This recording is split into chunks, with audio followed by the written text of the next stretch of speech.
இயேசுவின் அன்பு. கிறிஸ்து இயேசுவின் நாமத்தினாலே உங்களுக்கு அன்பின் வாழ்த்துக்கள். வெளிப்படுத்தின விசேஷம் 21 அதிகாரம் 7 சொல்லுகிறது, ஜெயங்கொள்ளுகிறவன் எல்லாவற்றையும் சுதந்தரித்துக் கொள்ளுவான். நான் அவன் தேவனாயிருப்பேன், அவன் என் குமாரனாயிருப்பான். பிரியமானவர்களே, வேதம் சொல்லுகிறது, யாரெல்லாம் தேவனுடைய குமாரனாய் இருப்பார்கள்?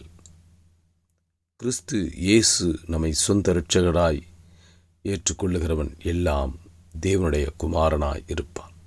கர்த்தராகிய கிறிஸ்து இயேசு நம்மை சொந்த பிள்ளைகளாக அவர் உருவாக்கி நம்மை ஏற்றுக்கொண்டபடியினால் நமக்காக இந்த பூமியிலே வந்து தன் ஜீவனை கொடுத்து நம்மை பாவத்திலிருந்து விடுபட்டு நம்மை ரட்சித்து பாதுகாத்து கொண்டார். தன் சொந்த பிள்ளைகளாக நம்மை ஏற்றுக்கொண்டார்.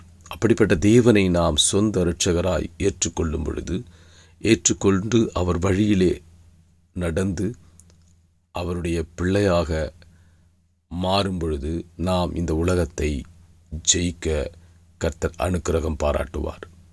இந்த உலகத்தை ஜெயித்து எல்லாவற்றையும் நீ சுதந்திரித்துக் கொள்ளுவாய்.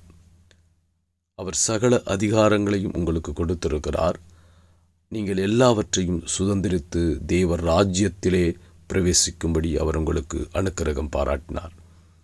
எனவே நாம் கர்த்தரை சொந்த இரட்சகராய் ஏற்றுக்கொள்ளும் பொழுது எல்லாவற்றையும் சுதந்திரித்து இந்த உலகத்தை ஜெயிக்கிற ஜெயத்தை அவர் உங்களுக்கு வைப்பார். நீங்கள் அவரோடு கூட வெற்றி நடை போட முடியும். ஆமென்.